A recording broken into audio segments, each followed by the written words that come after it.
Hoje é domingo, dia 10 de dezembro de 2023.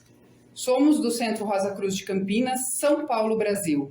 Nessa, que é a 164ª reunião de estudos do Conceito Rosa Cruz do Cosmos, continuemos o estudo dessa obra maravilhosa e básica da Fraternidade Rosa Cruz, no novo modelo que é detalhar cada terminologia Rosa Cruz utilizada no texto sob estudo, a fim de tornar mais fácil a compreensão e, ao mesmo tempo, solidificar os nossos conhecimentos da filosofia Rosa Cruz.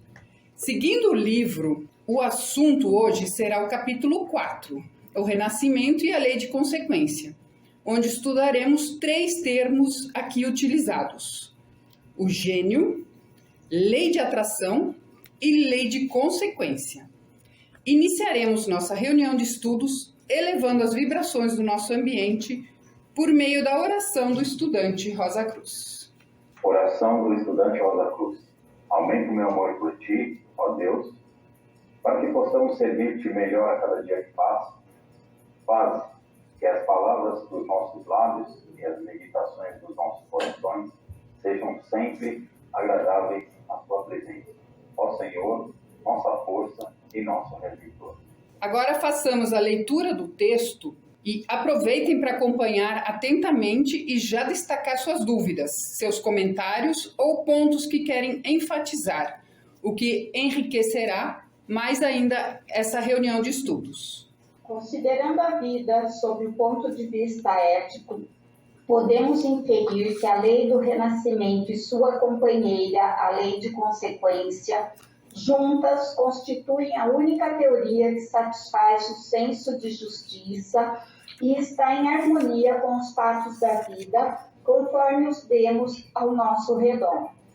Não é fácil para a mente lógica compreender como um Deus justo e amoroso pode exigir as mesmas virtudes dos milhares de seres que ele mesmo colocou ao seu bel prazer sob diferentes condições, aparentemente sem regras nem plano algum, mas tão só, quer queira, quer não, e de acordo com seu capricho. Um vive luxuosamente, o outro vive em penúria total. Um tem boa educação moral e uma atmosfera de elevados ideais. Outro é posto num ambiente mesquinho e ensinado a mentir, a roubar, de modo que quanto melhor faça, mais êxito pode ter. É justo exigir o mesmo de ambos? É certo recompensar por um viver uma boa vida quando foi colocado num ambiente onde é sumamente difícil desencaminhar-se, ou castigar a outro por viver tão dificilmente que nem pode ter uma ideia do que constitui a verdadeira moralidade? Seguramente não. Não é mais lógico admitir que se tenha interpretado mal a Bíblia do que atribuir a Deus tão monstruoso plano e método de procedimento? É inútil dizer que não devemos investigar os mistérios de Deus, que estão além do nosso entendimento. As desigualdades da vida podem ser explicadas satisfatoriamente pelas leis gêmeas do renascimento e de consequência, que se harmonizam perfeitamente com a concepção de um Deus justo e amoroso, tal como Cristo o ensinou. Além disso, é através dessa lei que podemos ver o modo de emancipar-nos das indesejáveis posições ou ambientes e como alcançar qualquer grau de desenvolvimento, não importando quão imperfeitos sejamos presentemente. O que somos, o que temos e todas as boas qualidades são resultado das nossas próprias ações passadas. O que agora nos falta, física, moral ou mentalmente, pode ser nosso no futuro. Assim como não podemos fazer outra coisa, senão continuar nossa vida a cada manhã, desde o ponto onde o alargamos na noite anterior, assim também, por nossas obras nas vidas passadas, criamos as condições sob as quais agora vivemos e trabalhamos. Do mesmo modo, estamos criando, presentemente, as condições de nossas vidas futuras. Ao invés de nos lamentarmos pela falta desta ou daquela cobiçada faculdade, devemos nos esforçar para adquiri-la. Se uma criança toca admiravelmente um instrumento musical sem nenhum esforço e outra toca com dificuldade apesar de persistente esforço, isso mostra simplesmente que a primeira se esforçou nessa direção em vidas passadas e está facilmente readquirindo sua antiga proficiência, enquanto que os esforços da outra começaram somente na presente vida, pelo que podemos ver a maior dificuldade que enfrenta. Contudo, se ela persistir, poderá, talvez até na existência atual, tornar-se superior à primeira, a menos que esta continue se aperfeiçoando. Não tem significado ou não recordar os esforços feitos para adquirir uma faculdade por meio de um trabalho tenaz, uma vez que isso não modifica a realidade de que a faculdade permanece conosco. O gênio é um indício da alma avançada que, por meio de duro esforço em muitas vidas anteriores, desenvolveu em si mesmo algo mais além das realizações normais da raça. Ele revela um vislumbre do grau de realização que será a posse comum da raça futura. Ele não pode ser explicado pela hereditariedade, pois esta se relaciona apenas parcialmente com o corpo denso, não com as qualidades anímicas. Se o gênio pudesse ser aplicado pela hereditariedade, por que não há uma longa linhagem comum de mecânicos entre os ancestrais de Thomas Edison, cada qual mais capacitado do que o seu predecessor? Por que o gênio não se propaga? Por que não é Siegfried, o filho, maior que Richard Wagner, o pai?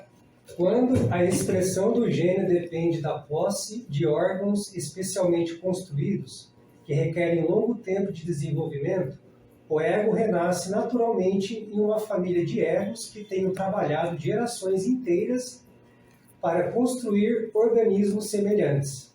Esta é a razão de terem nascido, na família Bach, 29 músicos, mais ou menos geniais, durante um período de 250 anos. Que o gênio é uma expressão da alma e não do corpo é demonstrado pelo fato de que essa faculdade não se aperfeiçoou gradativamente, alcançando sua máxima expressão na pessoa de Johann Sebastian Bach. Antes, sua proficiência estava muito acima não só da dos antecessores, como dos sucessores. O corpo é simplesmente um instrumento cujo trabalho depende do ego que o guia, assim como a qualidade de uma melodia depende da habilidade do músico, do timbre do instrumento. Um bom músico não pode expressar-se plenamente num instrumento pobre, assim como nem todos os músicos podem tocar de modo igual o mesmo instrumento. Que um ego procure renascer como filho de um grande músico não significa necessariamente que venha a ser um gênio maior que o pai, o que forçosamente sucederia se o gênio fosse herança física e não uma qualidade anímica. A lei de atração explica de maneira completamente satisfatória os fatos que atribuímos à hereditariedade. Sabemos que as pessoas de gostos análogos se procuram. Se sabemos que um amigo vive em certa cidade, mas ignoramos o seu endereço, a lei de associação ser-nos-á guia natural no esforço para encontrá-lo.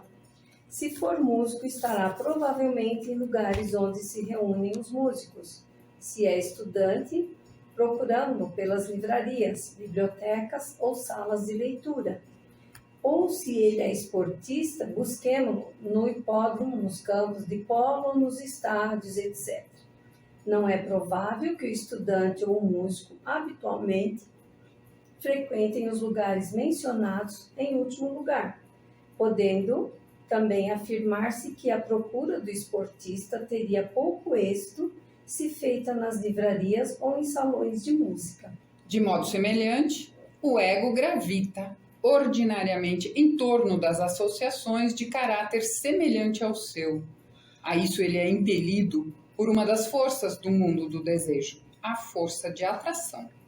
Pode-se objetar, havendo na mesma família pessoas de gostos completamente opostos e até inimigas ferrenhas, é a lei de associação que as reúne ali? A explicação disso é a seguinte: durante as vidas terrenas, o ego estabelece relações com várias pessoas. Estas relações podem ter sido boas ou não, implicando de um lado em obrigações que não foram liquidadas na ocasião, e de outro em injúrias e ódio entre o agravado e o seu desafeto. Contudo, a lei de consequência exige um exato ajuste de contas. A morte não paga tudo, assim como mudar de cidade não liquida nossos débitos financeiros. No caso de dois inimigos, um dia encontrar-se-ão de novo.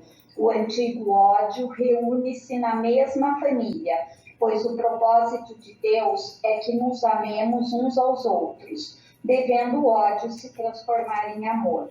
Assim, ainda que sejam talvez necessárias muitas vidas em contendas, chegará um momento em que os inimigos aprenderão a lição e far-se-ão amigos e mútuos benfeitores, ao invés de inimigos. Em tal caso, o interesse de ambos põe em atividade a força de atração que os juntam.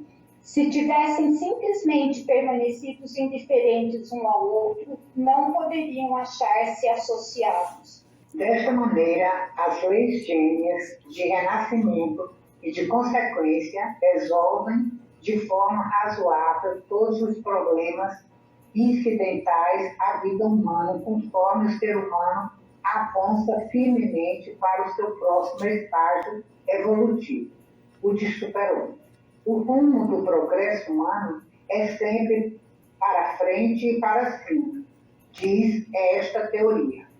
Não como creem alguns que confundem a doutrina do renascimento com disparatadas crenças de algumas tribos hindus, as quais acreditam que o ser humano renasce em corpos animais ou vegetais.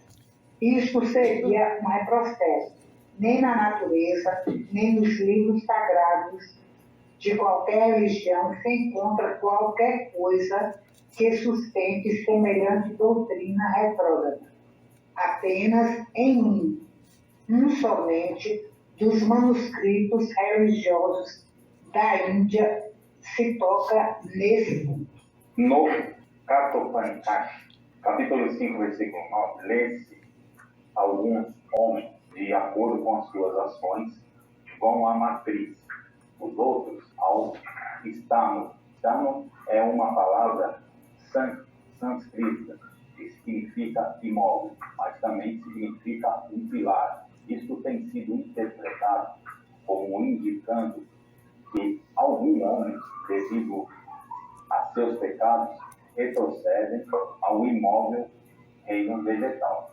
Os espíritos encarnam somente para adquirir experiência, conquistar o mundo, sobrepor-se ao seu inferior e alcançar o domínio próprio. Quando nos conscientizarmos disso, poderemos compreender que futuramente não haverá mais necessidade de renascer, porque todas as lições terão sido aprendidas. Os ensinamentos do Kathopanishad indicam que, ao invés de permanecer ligado à roda de nascimentos e mortes, o ser humano chegará um dia ao estado de imobilidade a que chamam Nirvana. No livro da Revelação encontramos essas palavras: ao vencedor, falo-ei coluna no santuário do meu Deus e jamais sairá, que se referem à completa libertação da existência concreta. Em parte alguma, se encontra a afirmação autorizada para a doutrina da transmigração das almas.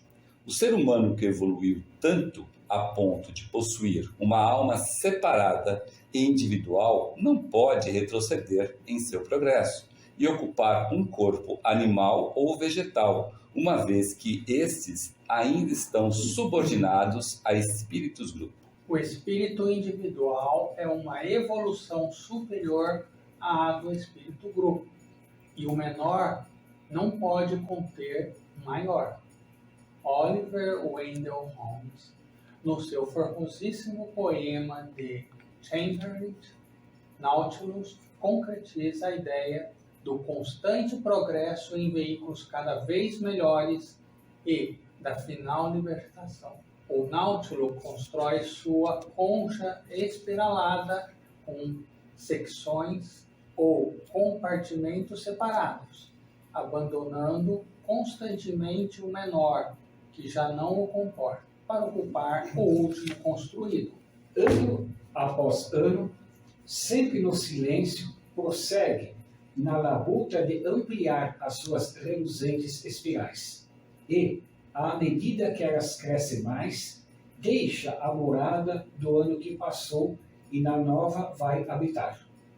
Com suaves passadas, deslizando através dos umbrais, construídos com vagar. Acomoda-se outra vez em novo lar, e não mais o anterior vai recordar. Pela mensagem celeste que me trazes, graças te dou, filho do oceano, lançado do teu meio desolado. Dos teus lábios mortos nasce uma nota mais clara, que quaisquer das que Tritão já tirou do seu corno espiralado. Enquanto em meus ouvidos ela soar, através das cavernas profundas do pensamento, ouço uma voz a cantar. Constrói, alma minha, as mais belas mansões, enquanto as estações se sucedem.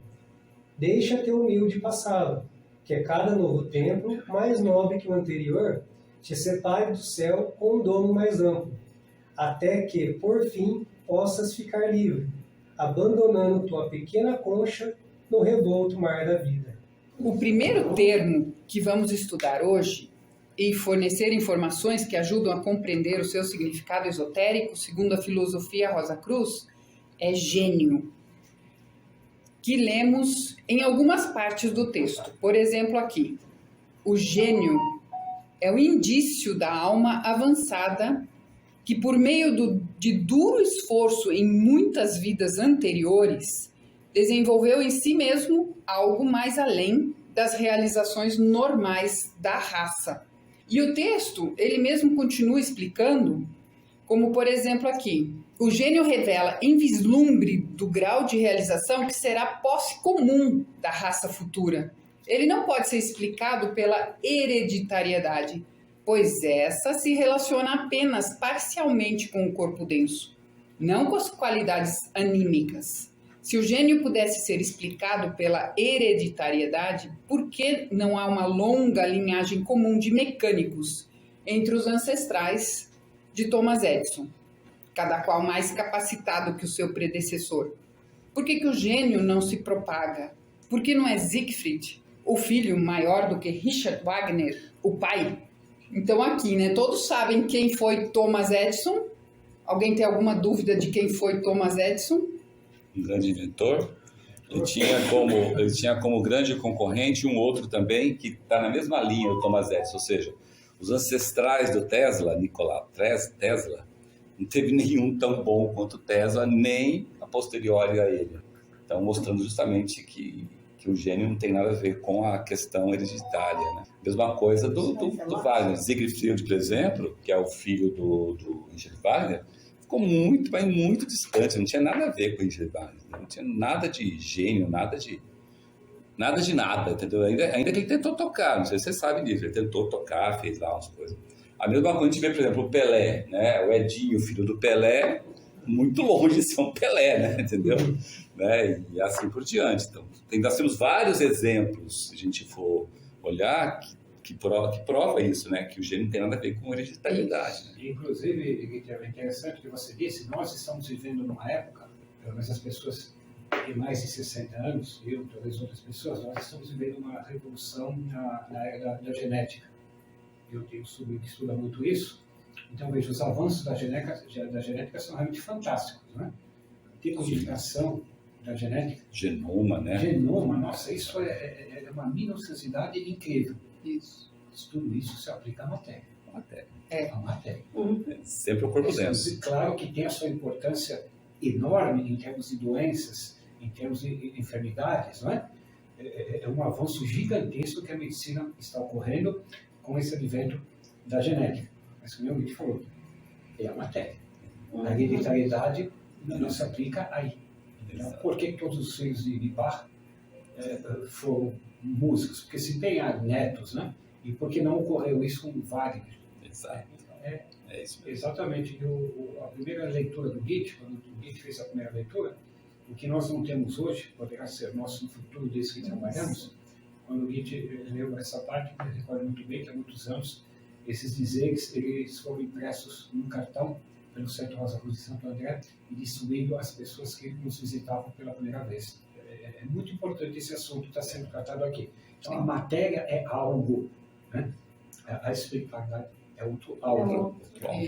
O que adquirimos, nossos avanços espirituais, existe uma citação numa lição antiga aos estudantes, não há forças no céu e na terra que impeçam o nosso avanço espiritual, desde que o queiramos com persistência. Então, reforçando, materialidade genética é algo muitíssimo louvável de ser estudado, fantástico, né? A espiritualidade, o que conquistamos, as conquistas da alma, é outro algo. É isso aí. É o que a gente percebe agora na era de Aquário, né? Que por causa da internet, Instagram, Facebook, etc e tal, que tem essas crianças que de repente aparecem ali 4 aninhos tocando piano fantasticamente, lindamente, ou então, sei lá, apareceu uma menininha ali regendo, um menininho, 4 aninhos, sei lá, regendo uma orquestra. Coisas que você fala assim, da onde que sai isso? Mas é porque em vidas anteriores eles devem ter sido isso, né? Na esteira que você disse, também numa lição antiga, mensal ao estudante, você falava de uma menina, você me fez recordar, que com 4, 5, 6 anos de idade, ela tocava piano assim de uma forma incrível. Ela falava vários idiomas, era uma menina prodígio. E ela faleceu com 12 anos. Aí se questionava, poxa, qual seria o futuro dessa criança, brilhante, uma coisa assim fantástica, foi podado com 12 anos de idade? Então a cara está falando assim, a nossa visão é limitada. A nossa análise, o nosso julgamento é limitado. Para essa criança, faltavam esses poucos anos para adquirir um amadurecimento aqui na Terra. É a mesma coisa que uma pessoa fala, olha, está vendo a faculdade e tal lá? Eu vou lá, mas só falta meio semestre. Então essa criança, entre aspas, ela veio fazer o meio semestre. Ela fez, ela foi embora. Não precisou mais nada. Não precisou mais nada, né? Então a nossa visão para julgar é única, é limitada, né? Mas sempre reforçando. As conquistas espirituais são algo e as conquistas físicas são outro algo. Ambas importantíssimas, mas saibamos diferenciar. Exato. É por isso que a gente sempre fala que a gente está aqui hoje com a idade X, mas a gente não sabe a nossa idade realmente. Não tem como. Né? Então, continuando aqui, essa parte do texto eu incluí para dizer que o Náutilo constrói a sua concha espiralada com seções ou compartimentos separados, abandonando constantemente o menor, que já não o comporta para ocupar o último construído. E que a necessidade já mencionada de obter um organismo de natureza específica faz lembrar um aspecto interessante das leis gêmeas, de renascimento e consequência. Então, o próximo termo a ser estudado irá explicar melhor a hereditariedade. Então, é a lei de atração, que nós lemos em algumas partes do texto, por exemplo, aqui. A lei de atração explica de maneira completamente satisfatória os fatos que atribuímos à hereditariedade. Sabemos que as pessoas de gostos análogos se procuram.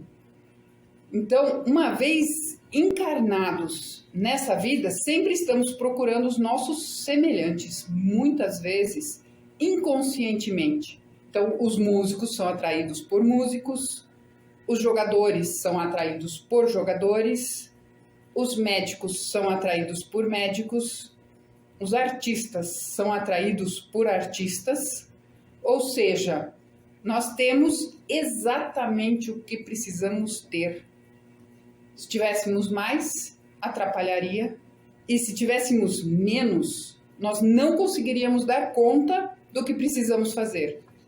Então, nós estamos exatamente onde melhor podemos aprender, onde nós melhor podemos ajudar, onde melhor podemos ter interesses mútuos para resolvermos relações não terminadas com amor e também para testar as lições que escolhemos para ver se as aprendemos.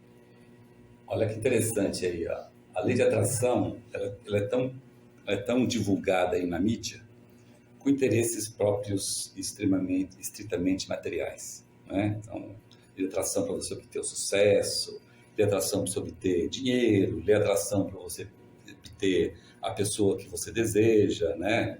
Tal, né? É um livro, né? É o segredo, né? É o segredo, exatamente. Tudo, o objetivo ali é tudo de levantar dinheiro, levantar best-seller, tá? O objetivo não é de ajudar em nada o ser humano, só best-seller. Autoajuda do nível mais baixo que você tem. Autoajuda é interessante, mas tem uns níveis embaixo que são ridículos nesse sentido. O que a Fraternidade da Cruz conceitua é a verdadeira lei de atração, que muitas vezes você, inclusive, está dizendo aí, que você faz de maneira inconsciente.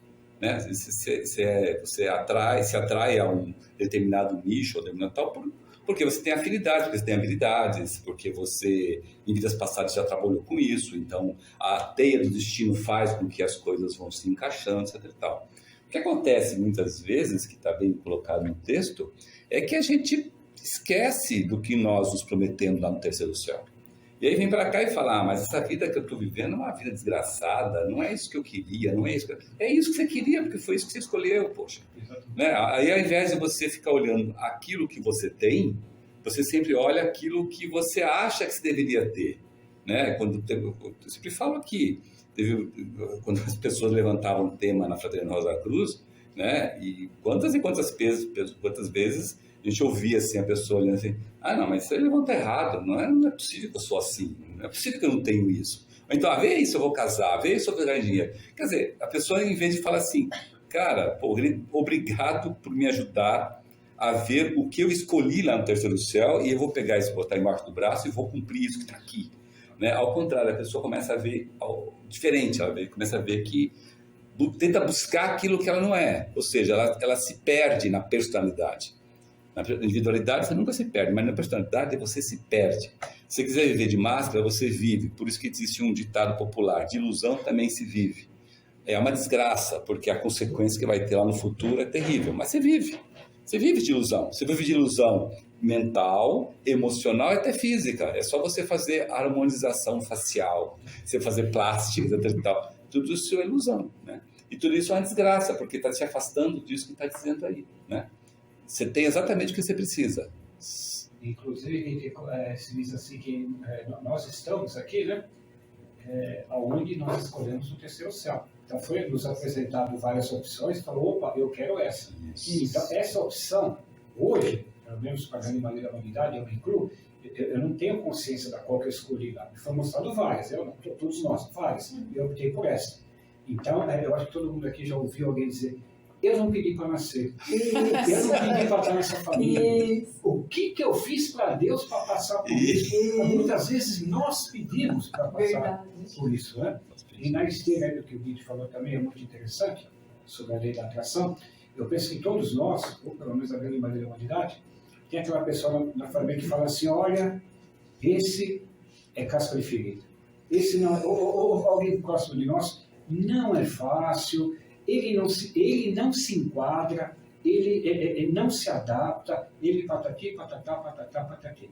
Né? Então, a isso, Cristo se referiu num significado esotérico e cósmico muito grande, quando ele disse assim, eu era um estrangeiro e tu me obrigastes. Então, aquele ego, ele está sendo um estrangeiro numa família. Estamos abrigando ou não? É isso Estamos mesmo. brigando, não é eu sou estrangeiro, ele veio da Bahia, fica aqui na minha casa, você dorme aqui, toma um banho, come, tal.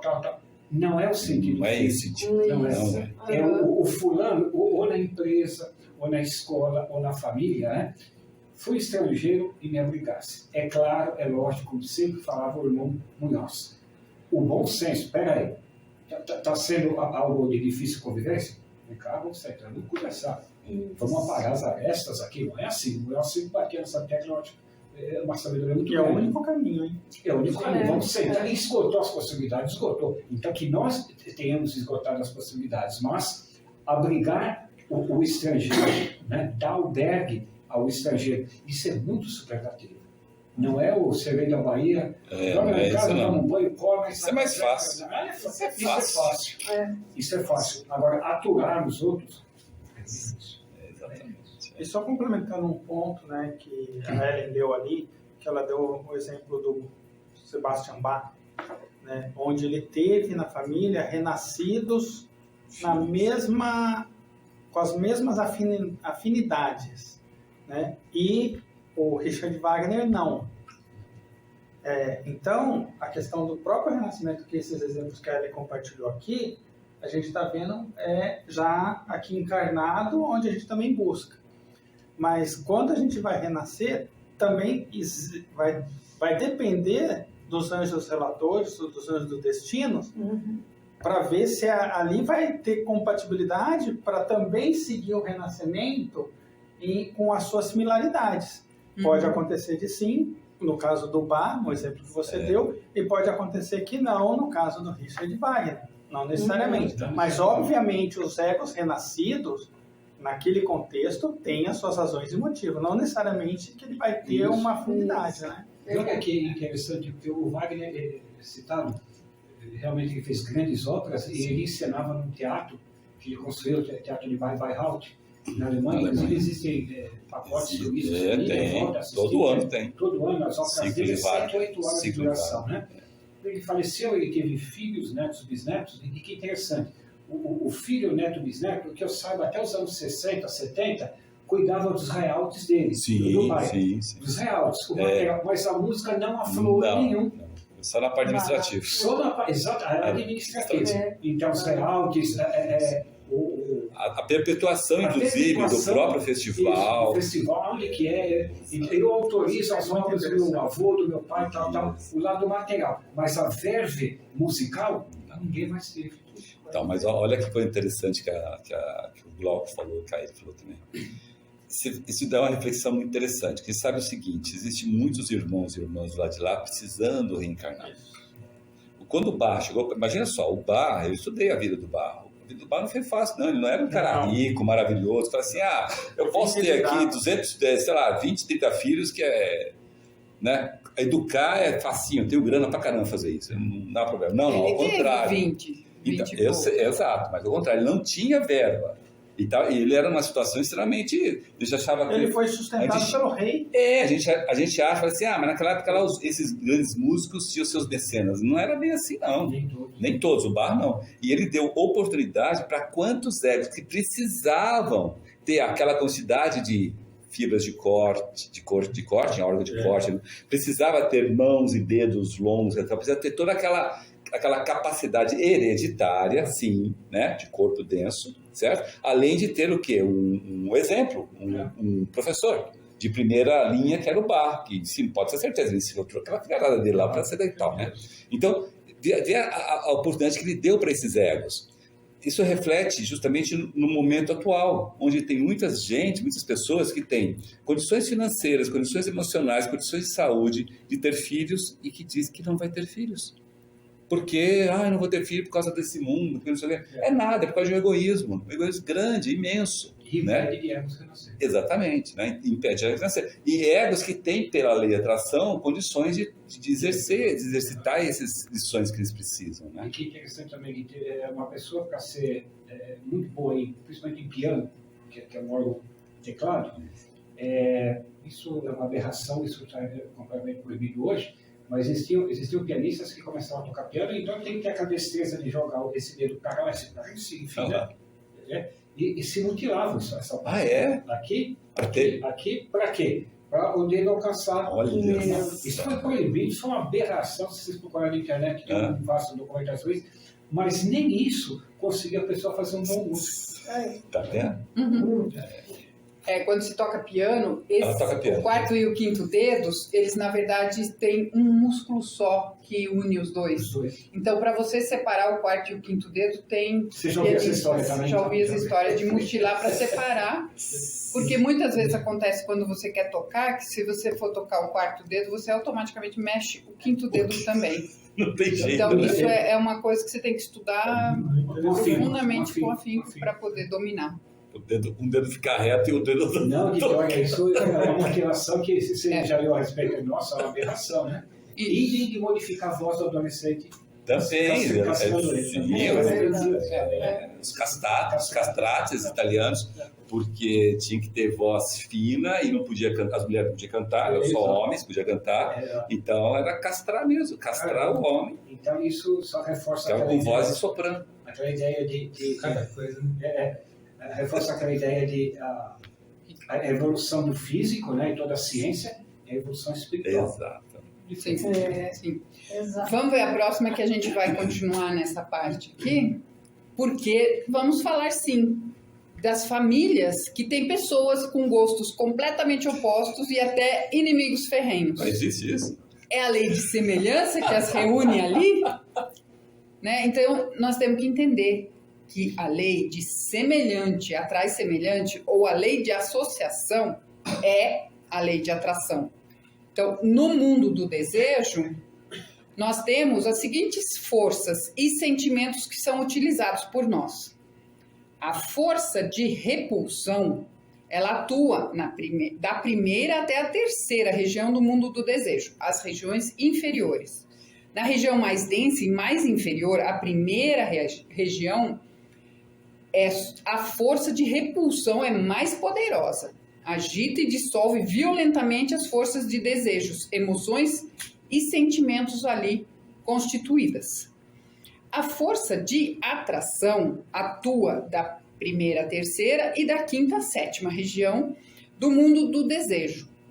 Como o próprio nome diz, a utilizamos para atrair, por meio de desejo, do sentimento e de emoções, o que nós queremos. Na substância mais densa e de baixa vibração das 3 regiões inferiores do mundo do desejo, ela também atua, em certo grau. Na substância mais fina e sutil das 3 regiões superiores do mundo do desejo, é só a força de atração que atua. A de repulsão só nas 3 regiões inferiores.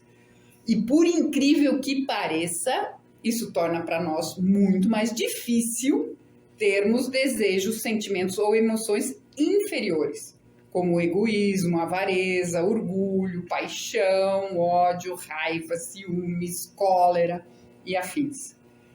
E a nossa vida nos prova como nós gostamos disso. E aqui vemos por que geramos as nossas próprias doenças e enfermidades, pois tudo acaba estourando no nosso corpo denso.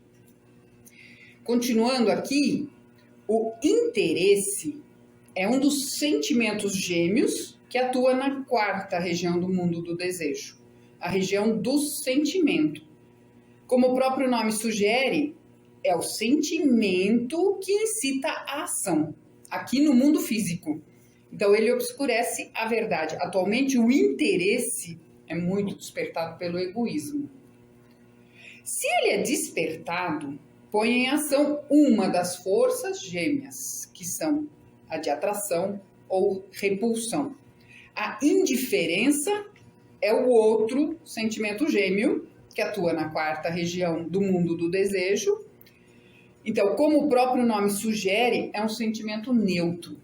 Então, ele simplesmente enfraquece a nossa ligação com o objeto ou pensamento forma que estamos tratando. Se for despertada, não põe em ação nenhuma das 2 forças gêmeas de atração ou repulsão.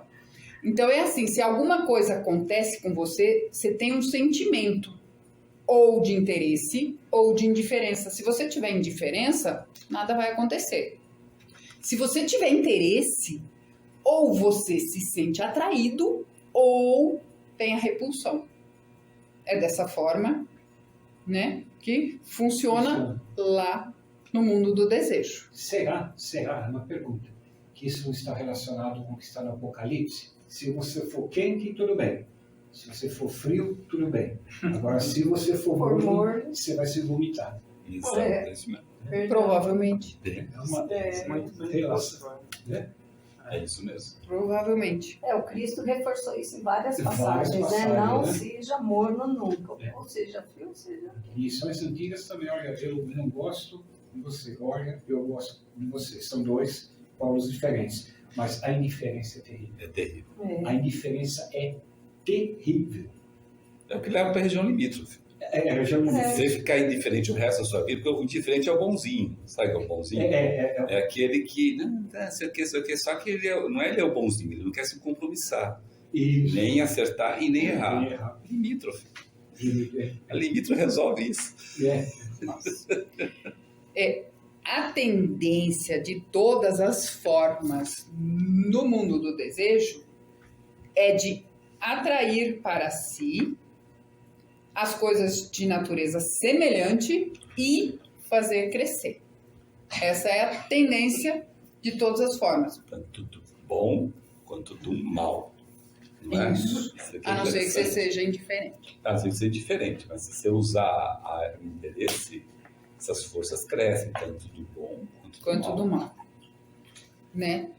Bom, ainda detalhando a causa envolvida em uma mesma família de pessoas de gostos completamente opostos e até inimigas ferrenhas, é a lei de semelhança que as reúne ali. Por incrível que pareça. Porque nós vemos que quando estamos no terceiro céu, o panorama da próxima vida terrestre, e vemos ele, escolhemos o panorama, nós queremos reparar todos os erros que nós cometemos, todos os danos que nós causamos nas vidas terrestres já passadas. E é essa força inexorável que nos faz escolher o que achamos agora como o pior dos piores.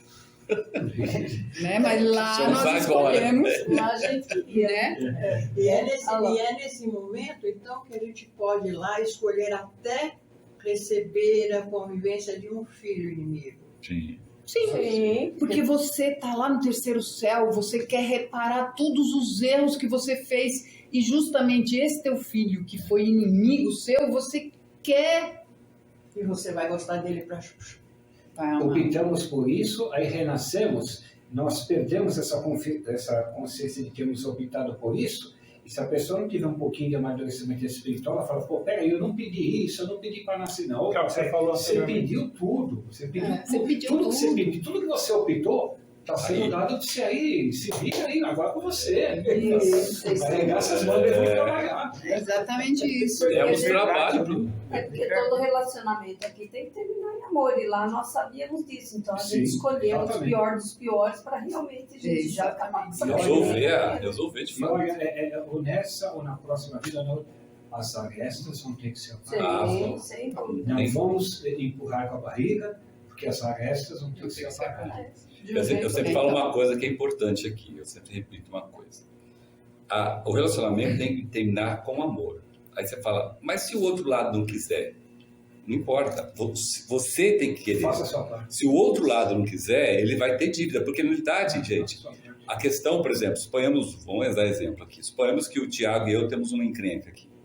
Se o Tiago termina com amor e eu não termino, então eu não aprendi a lição. Então eu vou ter numa próxima vida a mesma quirela, mas não mais com o Tiago. Com outro que eu vou ter de quirela, que eu já tenho quirela, porque dívida que a gente tem bastante, certo? Então dá para escolher na próxima. Com juros, assim. Com juros, O Tiago, a quirela que o Tiago tinha comigo, ele resolveu, porque ele terminou com amor. Então o importante é isso, é você terminar com amor. Né? Isso não quer dizer que você tem que conviver com a pessoa e ficar apanhando autoflagelação para o resto da vida, não é isso. Mas você não pode desejar raiva nem ódio, você não pode maltratá-la, você não pode pisar no pescoço dela, você não pode puxar o tapete dela, torcer contra, nada disso. E fazer muita oração para com ela. Porque a oração, ela é fantástica nesse ponto, ela é a melhor coisa que pode fazer para uma pessoa é a oração. E se você tiver um desenvolvimento espiritual suficiente, jogar no campo egóico dela pensamentos, desejos, emoções e sentimentos que a ajude não só para com o relacionamento com você, mas com outras querelas que ela também tem. Entendeu? Então isso é de irmão para irmão. Mas você não pode ficar fazendo e ficar olhando para ver se está dando efeito, né? Pô, tá dando efeito. Ele melhorou bastante, graças a mim. Aí danou-se. Se falou graças a mim, aí você voltou um passo. E também tem uma tirada que o Nelson falava, eu não sei porquê, mas eu sou grato a todo esse pessoal da Guarda, tem umas tiradas que esse pessoal fazia, eu acho fantástico.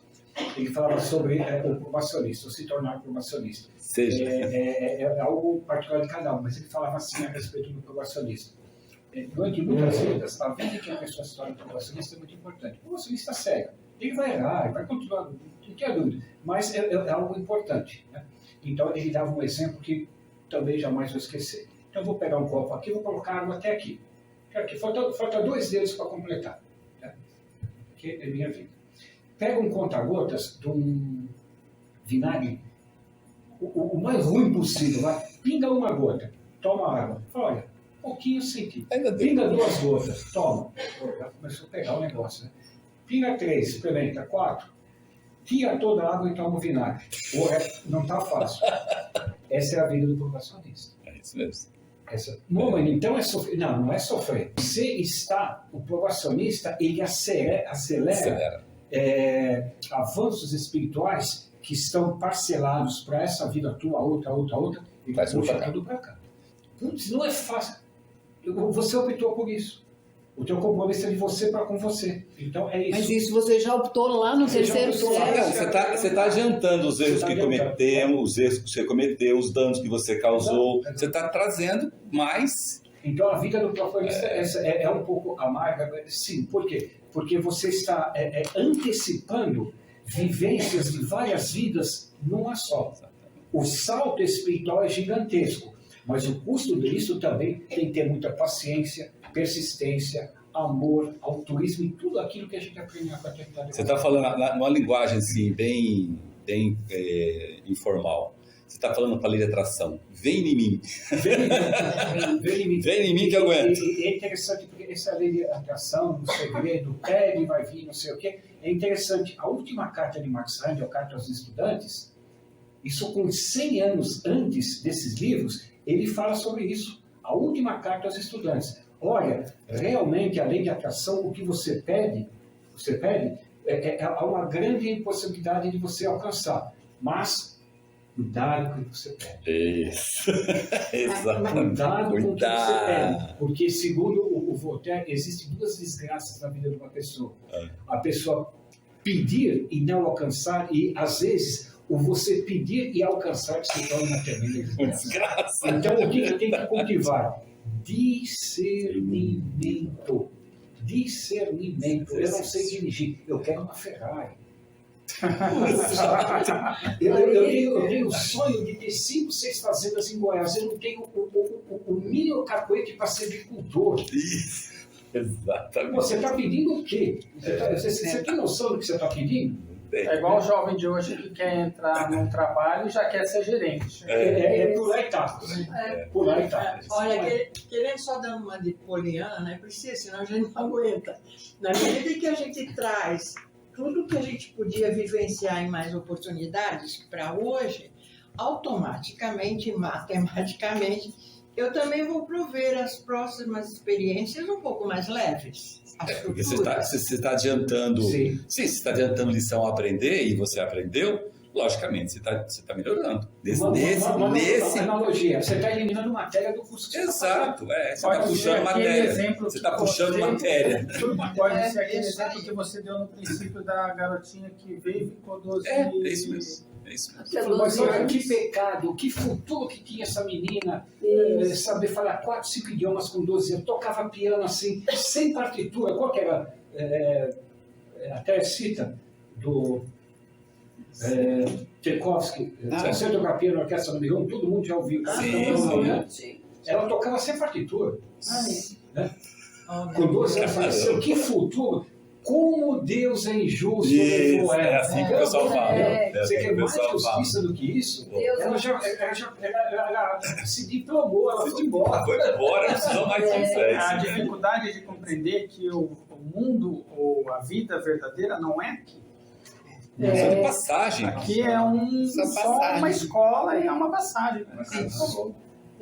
Nós não entendemos, a gente pensa que aqui é a nossa vida verdadeira, não é? E temos sempre em conta que quem se coloca, essa é uma lição também, quem se coloca em linha com os ensinamentos Rosa Cruz, sempre estão parados para os irmãos maiores, pelos anos do destino, sabendo que nós não estamos desamparados. Se nós pegássemos o aluno, filhinho aqui, com um ano, levando ele pela mão com 2, com 3, com 4, com 5, com 10, com 15, com 20, nunca vai andar. Então, eles nos soltam, mas sempre estão falando por nós. Nós nunca estamos sozinhos. Certeza absoluta. Exatamente. Isso se chama fé. Vamos continuar aqui.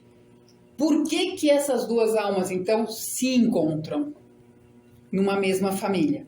Porque, na verdade, ambos evocaram o sentimento de interesse. Lá no terceiro céu. Lá no terceiro céu.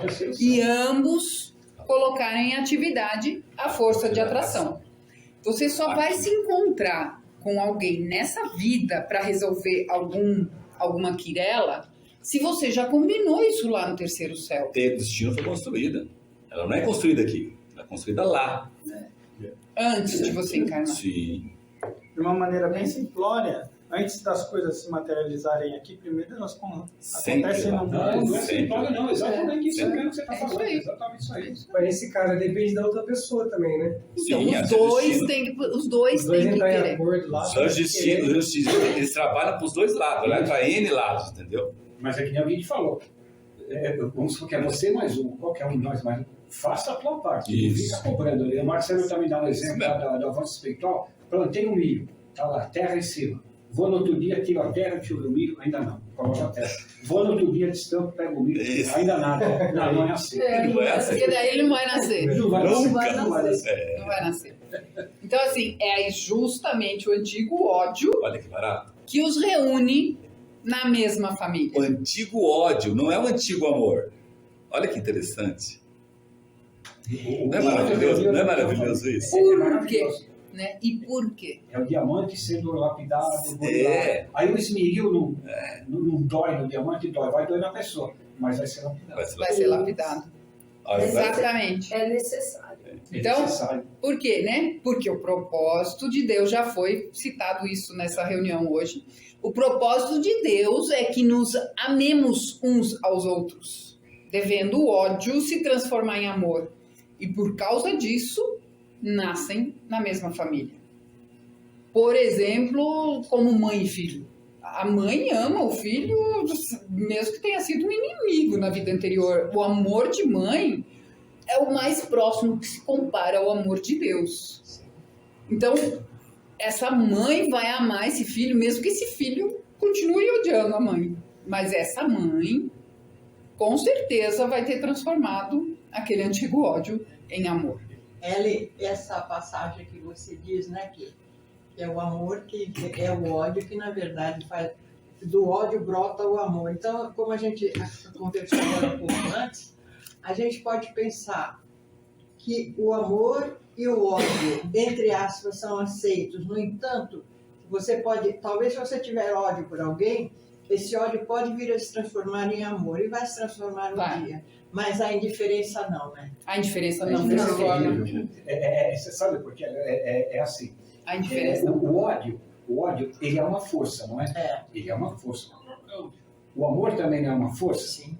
A indiferença não é nenhum desses dois. Nenhum dos dois. Isso é terrível. Então, o amor é uma força, o ódio ele não tem que ser extinto. Ele tem que ser dominado. O Marcelo até cita, olha, no Oriente se fala, matai os vossos desejos. Né? No Oriente, você não tem que matar. Não tem que matar. Você tem que sublimar eles para bons desejos. O ódio é a mesma coisa. O ódio é uma força, sublima isso em amor. Existe uma passagem também, de São Leu, com essas lições antigas aí, que quando Cristo viu o Pedro, era um pescador, inclusive isso é retratado naquele filme Jesus de Nazaré do Zefirelli. Então Pedro estava pescando, então ele começa a gritar, não esquemulando essa noite, que droga! Olha, aqui Jesus quer falar com você, não tenho tempo, não tem peixe a noite inteira, e xingando todo mundo. Então, no filme, Jesus começa a olhar para ele, né? E nessa lição diz assim, o Cristo imaginando, que energia que ele tem para criticar. Se essa mesma energia fosse exatamente fosse o oposto, que grande pessoa seria essa se a mesma energia fosse sublimada? E ele, não pegamos nada, que droga, leva essa merda embora. Virou São Pedro. Então, e o que aconteceu? A partir do encontro com Cristo, essa mesma energia, que era o ódio, foi sublimada em amor. Por isso que a indiferença é terrível. Sabe que esse exemplo que você acabou de falar, Jonas, e o Carlos já falou isso aqui em outras oportunidades, que é justamente aquela questão. O maior pecador pode se tornar... O maior santo é São Paulo. Sim. Me recordo várias vezes que o cara falou isso, você acabou de falar com um exemplo. Porque a munição direcionada ao ódio, né, munição, vamos usar outro termo, esse poder pode ser direcionado para outros propósitos. A força é a mesma, agora aí tá, a indiferença é terrível. Se tiver uma pessoa sofrendo com algum problema, em alguma situação, passa o que tem amor, fica se constrange, né, fica assim, sensível, fala uma boa palavra, etc. Tal. O outro, de repente, já não gosta dele e fala, vai se danar, você merece mesmo, não sei o quê. Agora, acho que o mais dói, o pior para essa pessoa, se ela está sofrendo, alguém passa, olha para ele e não liga como se ele fosse nada. Dá aquele sorrisinho amarelo. A diferença é muito a soberba, né? Soberba. Essa questão da heresia tem um exemplo do discípulo Paulo, né? Também. Isso, lembrou bem. E depois. Lembrou muito bem. Mesmo princípio, muito bem lembrado, o mesmo princípio. Ele seria cristão e xingava todo mundo, foi redirecionada essa energia. Sim. Tornou-se aí um expoente do cristianismo. Escreveu. Falar, ainda que nós necessitamos de muitas vidas, com brigas, contendas, discussões, inimizades, chegará um dia que os dois aprenderão a lição e se tornarão amigos e benfeitores mútuos. Afinal, todo relacionamento tem que terminar com amor. E é um barato que essa frase, todo relacionamento tem que terminar com amor, o Amon Baker, ele coloca isso com exemplos de horóscopos interessantes que mostram isso, entendeu? Porque uma coisa é o seguinte, você tem um horóscopo natal e você tem os trânsitos e os seus futuros lá dentro, né? Porque os astros estão sempre se movimentando. Então, nas espirais e espirais, pela sinastria, os dois lados têm oportunidades de resgatar essas dívidas. Você pode muito bem falar assim, eu tenho um cara aí, uma pessoa aí que eu detesto, mas faz tempo que eu não vejo. Mas uma hora você vai vê-la, porque as espirais e espirais estão funcionando. Uma hora você vê, nem que seja como acontece muitas vezes, nos enterros, né? Tem muitos enterros que você vê lá o fulano que faz 200 anos, você não vê. Durante o velório. Sempre vai ter uma oportunidade, né? Então, se você sempre tiver nessa vibe, nessa tendência de falar, não, eu vou terminar todos os meus relacionamentos com amor, né? E todas aquelas pessoas que até então eu detesto, odeio, etc e tal, se eu tiver oportunidade, você não vai caçar oportunidade, você não vai atrás da pessoa. Não. Fique tranquilo que os anjos de destino vão ajudar, eles vão ajudar. Acreditem nas sinastrias, acreditem na progressão astrológica, que vai acontecer. Se não acontecer, fique você, coração, mandando para esses irmãos e irmãs que você tem ódio e rancor e tal, né? E se vier a oportunidade, você vai lá e aperta a mão. Você vai lá, e aí, como é que você está? Se a pessoa fala, não quero nem saber de você, não tem problema, mas você foi. Essa parte você fez, entendeu? Agora, acredite. Tem que terminar com amor. E como a ele falou, se não é nessa vida, vai ser na próxima. Se não é na próxima, vai ser na próxima. Vai ter que terminar com amor. E você não entra na era de aquário se você tiver relacionamento não terminado com amor. Você tem que ver bem claro isso. A era de aquário pode aparecer, o sol pode cruzar lá, aquário, etc e tal, e você vai continuar na era de peixes, quiçá na era de Áries e alguns, inclusive, na era de touro, entendeu?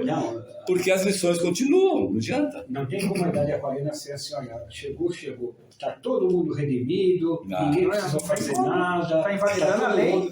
É a mesma coisa que eu chegar para você e falar assim, olha, eu vou fazer o curso de medicina, vou começar amanhã. Você Jonas, boa sorte. Passa um mês, eu falo para você, o diploma está aqui. Você falou, é diploma, mano. Você comprou. Não tem como. Que é a mesma coisa, não é? O céu vai se abrir, a idade aquariana vai chegar, está todo mundo redimido, está todo mundo santo.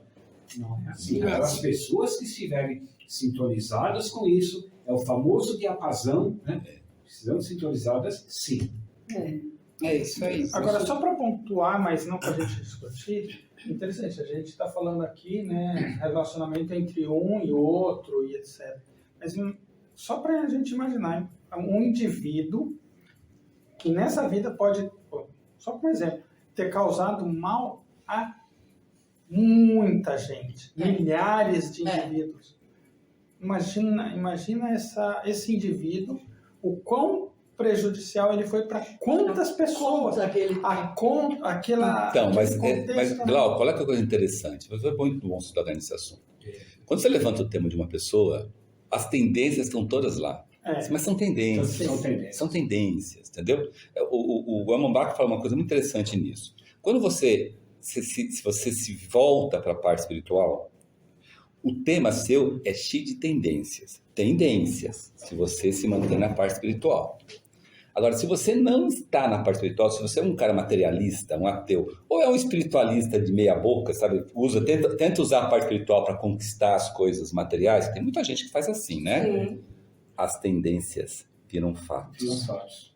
Por isso que tem muito astrólogo mundano aí que fala assim: você é de peixe, então você é assim, você é assim, você é assim, você é assim. Se você é materialista, ateu, você é assim. Agora, se você é espiritualista, você tem uma tendência a ser assim. Você escolhe se você quer ou não quer assim.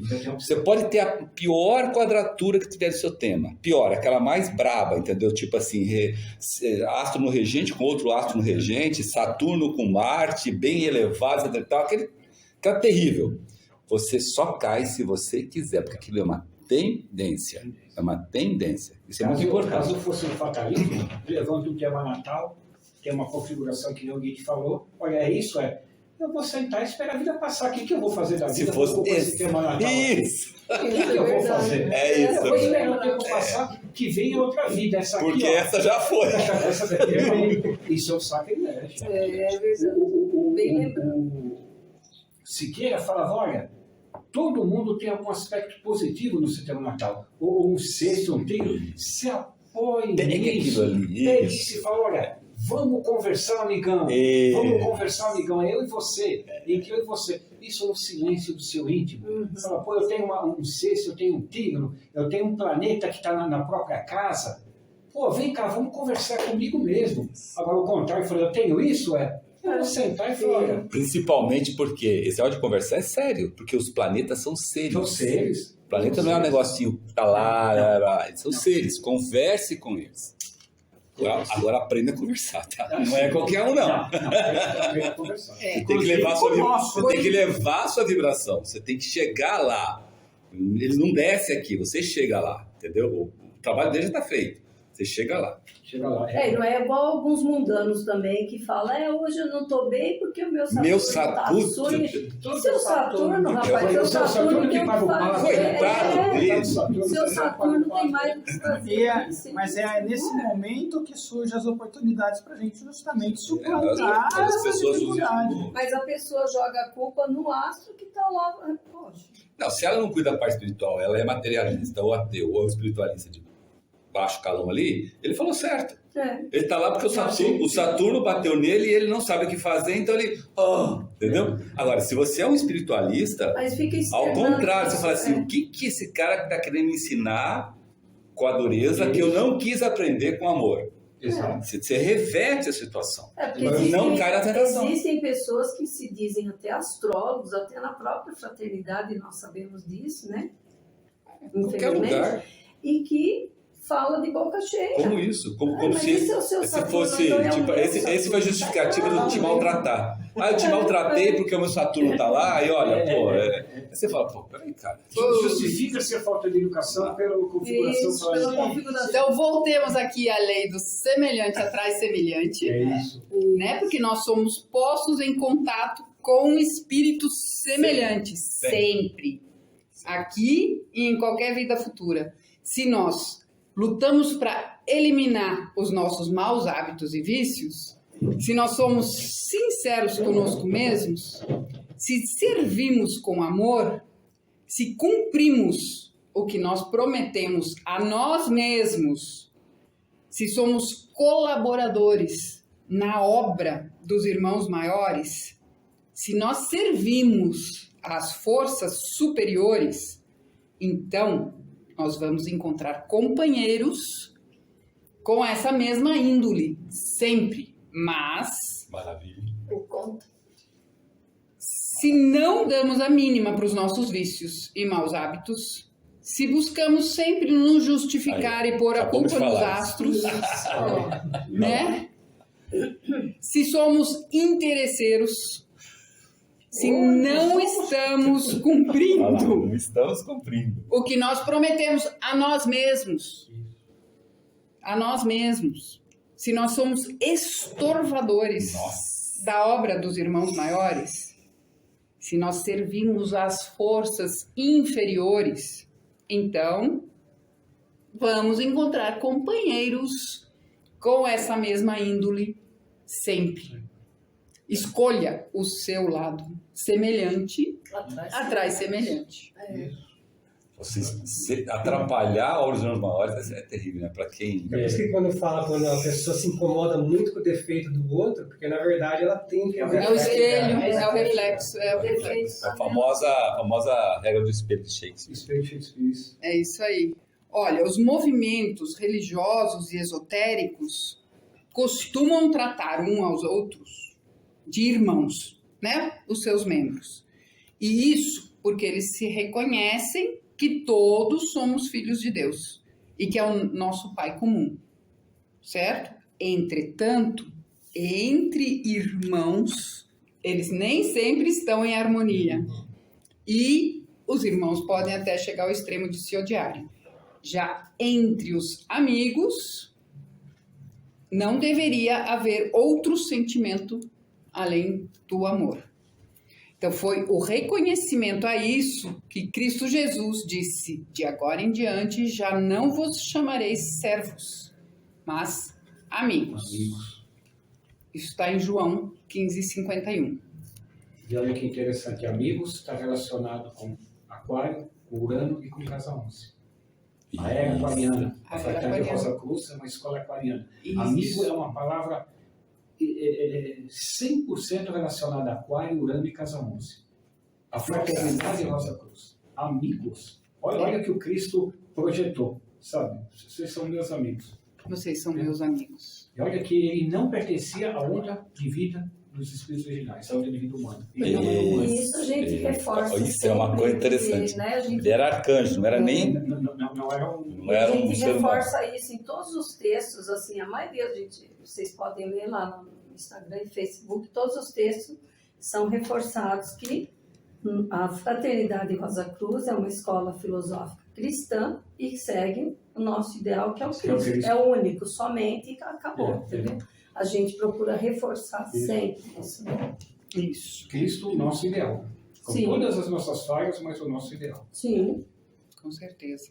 Então, não nos contentemos somente com simples relações fraternais, especialmente familiares, mas nos esforcemos por ser amigos, no mais santo, puro e amplo sentido dessa palavra. Essa palavra é muito elevada. Ela é muito elevada. Que sirva aí uma meditação para todos nós, principalmente para quem está falando aqui, sobre o real significado dessa palavra, o ser amigo. Por isso nós estamos... Olha aonde o Cristo, que patamar que o Cristo colocou colocou essa palavra. o conceito amigo. O conceito amigo. Então, isso faz lembrar, Jones, uma coisa muito complicada, principalmente entre os estudantes Rosa Cruz, né? Chamar o outro de amigo. Ou então, essa daqui é a minha melhor amiga. Como Jesus, esse é meu melhor amigo. Sendo que este amigo e essa amiga, primeiro, não compactua com a sua crença cristã. Não estou falando de ser isso. Não estou dizendo que você deve ter amigos apenas estudantes de Rosa Cruz. Não é isso que eu estou falando. Mas ela tem que ser cristã. A pessoa tem que ser cristã. Que seja cristianismo popular, mas ela tem que ser cristã. Não tem como você ter um amigo, esse é meu melhor amigo, melhor amiga, e a pessoa ser materialista, ou ser ateu, ou não acreditar em Deus. Ideal, né? Você falando isso está sendo um sacrilégio para esse conceito de amigo. Como o Jonas bem colocou. Cristo elevou. Não chamo mais você de irmão, estou chamando de servo, estou chamando você de amigos. E ele podia chamar de servo, porque, como foi bem lembrado, ele é um arcanjo, o maior dos arcanjos. Nós somos servos, de fato, dele. E ele chegou e elevou, falou, não, vocês são os meus amigos, porque vocês me têm como ideal e vocês estão seguindo o caminho que eu dei para vocês seguirem.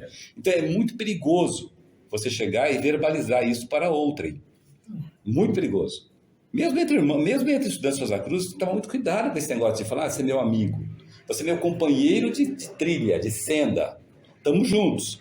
Lógico, Deus queira que todos os companheiros de senda fossem amigos. Mas não é bem assim, porque a gente tem essas quirelas para parar. Mas, quem sabe, a gente se torne amigos, né? Com o tempo. Mas você usar isso como pretexto para você aproximar de outra pessoa que você tem interesse, né? Interesse sexual, interesse social, interesse emocional, né? Como muitas pessoas hoje chamam de amigo, e amigo é o cachorrinho, o gatinho, né? Além de filho, chama de amigo, né? Gente, olha que tá o conceito da palavra. Não se pode banalizar a palavra amigo. Não pode, Chico. Isso é muito bom a gente saber, a gente não cair na tentação e chamar a atenção das pessoas, principalmente de irmãos e irmãs de Rosa Cruz, falar, olha, cuidado com o que você está falando. Você está gerando destino maduro. Você está pegando uma palavra, um conceito de palavra que Cristo colocou lá em cima e está jogando na vala comum. Cuidado. Muito cuidado. Vamos falar ainda rapidamente sobre a lei de consequência. Rapidamente, um tema tão... que já foi falado em outras reuniões, vai ser falado também. Já foi citado anteriormente. A gente vai falar semana que vem. Eu preciso, né, Vidas para falar sobre isso. Vidas, não 10 horas. Ok, ela foi citada nessa parte do texto.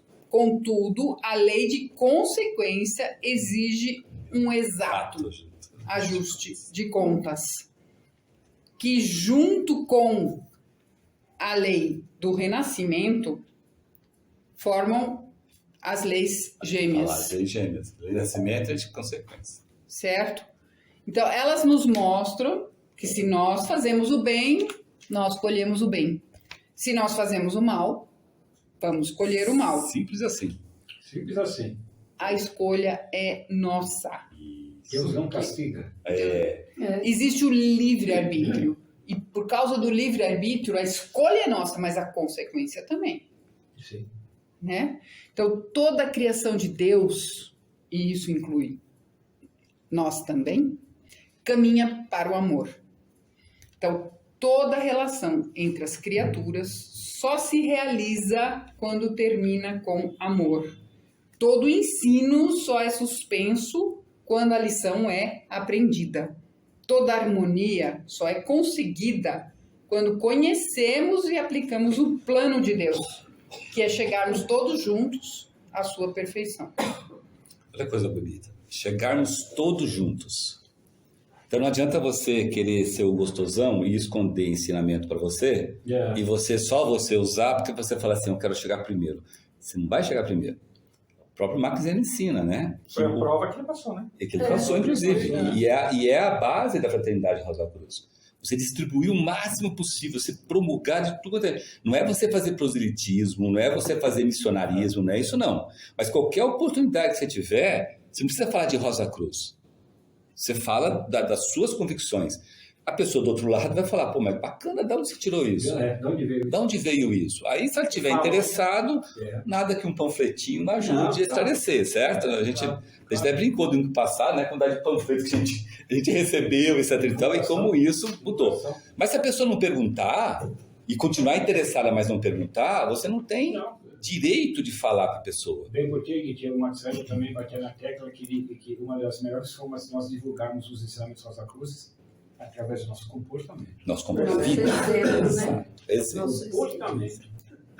E aí você falou uma coisa muito interessante, porque tem muita gente que estuda, a gente conhece muitas pessoas, você também deve conhecer, estuda pra caramba, é catedrático, a pessoa, ela só falta citar a página do conceito que tá tal coisa, entendeu? Se não cita, né? Como se a iniciação fosse passar por um vestibular. Exatamente, mas ela não aplica na vida. Você olha da vida da pessoa, ela não aplica, ela não se aplica na vida, ela, ao contrário, ela não quer aplicar, porque ela acha que é por aí o caminho. Intelectualidade, que não tem nada a ver com espiritualidade. Não. Né? Então, você tem que aplicar na sua vida, porque a partir do momento, tem uma carta do estudante Rosa Cruz, do estudante, que o Martina fala muito interessante. Se você não quiser aplicar o conhecimento Rosa Cruz que você conseguiu entender, era bem melhor você não tê-lo. Era bem melhor você não tê-lo, porque a partir do momento que você tem um conhecimento da fraternidade dos irmãos Rosa Cruz, você tem obrigação de praticar. É obrigação. Obrigação. Tá? Não é assim, eu pratico se eu quero. Não, você tem obrigação, porque os irmãos Rosa Cruz foram feitos para isso. Aqui é moderado, muito exigido. E isso é claro. Né? Eu tô falando isso porque acontece muitas vezes uma coisa muito interessante. Que, aliás, gera receio e medo nas pessoas. Estou na Rosa Cruz, não vou sair. Porque eu ouvi dizer, se eu sair, minha vida é uma desgraça, desaba. E não é isso. Não é isso. É que você parou de dar. Você para de receber. Você está acabando de falar aqui, lei de consequência, causa e efeito. Você consegue muitas coisas na sua vida, de realização, etc e tal, quando você está na Rosa Cruz, não é somente pelos seus lindos olhos azuis. É isso não, porque quando nós falamos aqui, nós somos muito ajudados. Os anjos de destino, os irmãos maiores, por quê? Porque a messe é grande, os operários são poucos. Então, quando aparece o operário, esse operário é muito bem tratado. É muito bem tratado. Né? Então, quando você chega e fala, tá bom, já estou em posição teto, já tenho tudo o que quer, etc e tal, agora eu vou curtir a vida, etc e tal. Você parou de dar, você vai parar de receber. Simples assim. Não é como as pessoas pensam, vingança, olho por olho, dente por dente, eu tô ferrado porque agora eu não posso sair. Não é isso. Exato, não é isso. Você se ofereceu a ajudar. Pô, o trabalho é imenso. Dá para perceber que o trabalho é imenso. Tem muitos irmãos e irmãs, que estão desesperados atrás de Silêncio Rosa Cruz. Estão desesperados, não têm acesso. Graças a Deus hoje com a internet, etc e tal, desde que você seja fiel, você consegue colocar coisa boa lá, né? E as pessoas conseguem. Nós temos estudantes do Amapá, de Ouro, etc, tal, que nunca viram uma Rosa Cruz, nunca foram no centro Rosa Cruz e graças a Deus conseguem estudar, né? Então, consegue. Então você tem muita gente assim, e tem muita gente que está precisando, e tem outras pessoas que nem sabem o que é, sabe? Tipo assim, eu não faço ideia do que seja. A hora que alguém conversa, fala assim, nossa, eu nunca tinha pensado desse lado. Me interessou. Ateu. Pessoa, não é pessoa, mas aí já estudou, já tá lendo. Não, pessoa ateu mesmo, ateu. Cai a ficha. Entendeu? Então, você tem que estar predisposto a isso. Para isso, você tem que estudar e tem que praticar. Exato. Né? Inclusive, numa palestra também muito antiga, o Nelson estava falando sobre os pais de Jesus. Bem rapidinho, que sei que está no fim. Então, as informações são escassas. Né? Max Weber disse que eram 2 altos iniciados que se prepararam muitas vidas para, numa determinada, se unir para nascer Jesus. Jesus com o corpo denso e tal, desejo de mente. E no batismo de Jordão, ele cedeu o denso e tal para Cristo. Então, se fala aqui, essa lição de Oshaside, ela batia muito na tecla de intelectualismo e espiritualidade. Então, nesse viés aí. Não há, assim, informações muito precisas, mesmo dentro da Fraternidade de Rosa Cruz, sobre Maria e José. Se falam que eram 2 altos iniciados. Quantas vidas eles se prepararam? Não sei. Não sei quem tem 10, 20, 30, 40. Baxter fala que a cada 2.100 anos será nascido 2 vezes. Isso. Eles eram 2 altos iniciados. Metade disso, 1/4, 1/3? Não sei. Quem pode dizer isso? Bom, mas num determinado momento nasceu Jesus, que cederia os seus corpos para Jesus. Então, essa lição fica uma pergunta. Né? Então, Jesus nasceu há mais ou menos 2.000 anos atrás. Pouco para mais, pouco para menos, 2.000 anos atrás. Por que Jesus nasceu quando 99% da humanidade era analfabeta, inculta e iletrada. Isso é um fato. Isso. Por que esse campo? Por que esse campo? Exato. Por que Cristo não nasceu numa sociedade mais informatizada, quando os seus ensinamentos podiam ir daqui na China em um segundo, da China para a Rússia, da Rússia para Moscou, não sei o que, não sei o que. Por que Cristo nasceu quando a humanidade era analfabeta, iletrada e inculta, com raríssimas exceções? Por que este campo? Porque podemos associar isso ao fato de Cristo ter dito: se vós não fizesse como uma criança, não vão entrar no reino dos céus. Sim. As crianças não leem, não têm cultura. Exatamente. Será que não seria um bom motivo para a gente fazer uma pesquisa, uma meditação a respeito disso? Por que no meio de analfabetos e incultos? Porque é nesses que você consegue ter um desenvolvimento espiritual maior. Sim, sem preconceito. Sem preconceito. Conseguir a atenção da De criança, você vai pegar uma criança e falar: olha, resolve essa variável aqui matemática, resolve isso daqui, isso aqui é uma equação, isso daqui é um ensinamento científico. A criança não vai saber isso. E ela está nos direitos de não saber. Né? Então, por que Cristo disse: olha, se você não fizer aqui numa criança, não vai entrar no reino. É isso mesmo. Agora, essa de 2 mil anos Legal, atrás, né? E um outro detalhe também importante dessa lição, né? Vou usar uma palavra aqui, essa palavra com todo respeito, né? Quando Cristo nasceu, Roma era a senhora do mundo. Então, estava lá Roma, ia de Portugal até a Romênia, da Inglaterra até o Egito e o Oriente. O centro do mundo era Roma. Então, com todo respeito que essa palavra, nós estamos falando algo assim, essa palavra é uma palavra normal, no Rio é a mesma palavra que uma outra palavra, mas vamos lá. Cristo nasceu na periferia do centro do mundo. Foi isso mesmo. Isso. Bem na periferia mesmo. Depois periferia, com todo respeito ao Oriente. Sim. Por favor, nós estamos falando de geografia, estamos falando de história. Foi isso mesmo. Repetindo, estamos falando de geografia, estamos falando de história. O Cristo nasceu na periferia do mundo. Sim. A Terra é o centro do nosso sistema solar? Não, é o Sol. Não. Então, nós estamos na periferia. O sistema solar é o centro da nossa galáxia? Não. Nós estamos na periferia. A nossa galáxia é o centro do universo? Não. Estamos na periferia. Humildade. Perfeito. Menos nariz empinado, Empinado. menos queixo empinado, humildade. É isso mesmo. Tá certo. Certo. Bonito. Profundo. Eu gostaria de Os deixar... ensinamentos dos Rosa são profundos. Maravilhoso.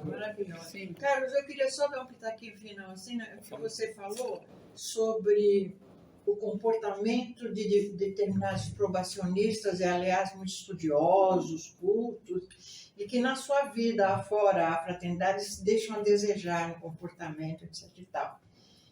Eu fico pensando assim, meio que me parece que na hora que você se comprometeu a ser um probacionista, você tem inclusive um dever muito maior com o teu comportamento social mesmo, porque você vai tentar, a tua obrigação como probacionista é dispersar esse conhecimento para outras pessoas. Se eu fico te ensinando uma filosofia maravilhosa que vai abrir os caminhos para outras pessoas, mas a minha vida é cheia de coisas visivelmente, digamos, você não queria falar escandalosa, mas digamos, erradas, sabe? Aquela que a gente sabe que não é correta, etc e tal, eu estou fazendo um desserviço. Então, o probacionista, eu não sei até que ponto, mas o comportamento da gente na vida, quando vai fazer escolhas, até isso acho que é importante a gente refletir. Nós temos um compromisso de comportamento, sim, na nossa vida pessoal, enquanto probacionista. Não sei se eu falo mais do que isso, enquanto estudante Rosa Cruz. Porque, lembre-se sempre, nós somos estudantes Rosa Cruz, a partir do momento que nós entramos numa fraternidade Rosa Cruz, nós somos estudantes, até irmão maior, continuaremos sendo estudante Rosa Cruz. Não é porque você é um probacionista, ou é um discípulo, ou é um irmão leigo, que você deixou de ser estudante Rosa Cruz. Ao contrário, você é mais estudante Rosa Cruz. Né? O que acontece muitas vezes é que a pessoa ela deixa de ser porque ela acha que, né, eu estou bem aqui, eu sei coisa que você não sabe, então em cima disso Gente, magia branca e magia negra, a divisão ela é extremamente tênue, entendeu? O conhecimento que você tem, você pode fazer magia branca e fazer magia negra. E não adianta falar que não vou fazer, porque tem muita gente que faz. Ah, mas eu não sabia sim.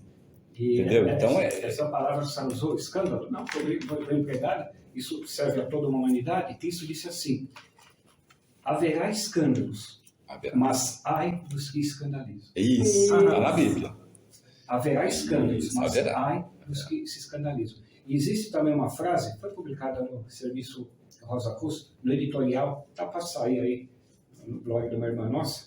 Quando você se torna um probacionista, você não promete avanços espirituais para o irmão maior, você promete para você. Exato. Porque é fácil. Olha, irmão maior, eu vou fazer isso. Não, tem que ser de você para você. Porque você está ligado a esse compromisso de você para você, não é de você para outra pessoa. É você e você. O compromisso é com o seu eu superior. É nesse aqui, ó. Quando nós cumprimos com o que prometemos a nós mesmos. Não é a ninguém. Então, esse escândalo, isso serve para toda a humanidade. Palavras do Cristo. Escândalos haverão, mas ai dos que escandalizam. Por isso que falamos várias vezes sobre a lei de consequências. Então, esse negócio de prometer aos outros é resquício das religiões de raça. Lembra, a gente prometia para o espírito de raça, a gente estava sob a égide de um espírito de raça. Então, nós prometíamos, tanto é que veio no Velho Testamento lá, a quantidade de vezes que houve de promessas e quebra de promessas. Promessa e quebra de promessas, exatamente. Eu pequei, eu vou lá, sacrifico isso. o cordeiro. Está resolvido. Estou zerado, zerado. Só que quando Cristo chegou... Sacrificando outro animal. Quando Cristo chegou, ele quebrou isso. Falou, não, agora não, daqui para frente é você com você. Assim, nós terminamos mais uma reunião de estudos de Filosofia Rosa Cruz, onde aprendemos um pouco sobre os 3 importantíssimos termos Rosa Cruzes, que é o gênio, a lei de atração e a lei de consequência. Para encerrá-la, rezemos a oração Rosa Cruz. Oração Rosa Cruz. Não te pedimos mais luz, ó Deus, senão olhos para ver a luz que já existe. Não te pedimos canções mais doces, senão ouvidos para ouvir as presentes melodias. Não te pedimos mais força, senão o modo de usar o poder que já possuímos. Não mais amor, senão habilidade para transformar a cólera em ternura. Não mais alegria, senão como sentir mais próxima essa inefável presença, para dar aos outros tudo que já temos de entusiasmo e de coragem. Não te pedimos mais dons, amado Deus, mas apenas senso para perceber e melhor usar os dons preciosos que já recebemos de ti. Faze que dominemos todos os temores, que conheçamos todas as santas alegrias, para que sejamos os amigos que desejamos ser, para transmitir a verdade que conhecemos, para que amemos a pureza, para que busquemos o bem, e com todo o nosso poder possamos elevar todas as almas, a fim de que vivam em harmonia e na luz de uma perfeita liberdade. Que as rosas floresçam em vossa cruz.